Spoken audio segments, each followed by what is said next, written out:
Okay, there are two critical mistakes that sellers make before they list their house. What are they? The first one is they don't have their house show ready. It's not in a good condition. They haven't decluttered anything. They've got super bold colors on the walls. Maybe the carpet's worn, etc. So the house just isn't ready to go. It's not what buyers want to see.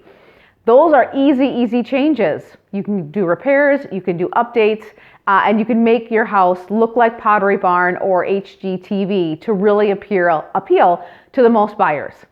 The second critical mistake is they choose the wrong realtor. What do I mean by that?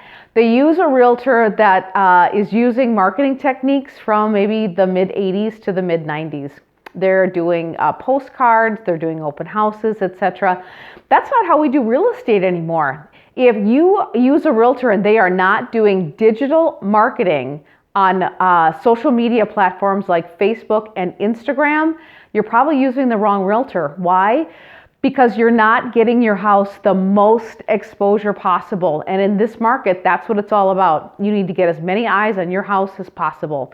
So if your realtor doesn't know how to do a video like this and post it on Facebook, that might not be a good realtor for you. Anyway, if you're interested in learning more about great marketing techniques and how to update your house to make it the most appealing to the most buyers, I'd love to talk with you. Hey, thanks for watching.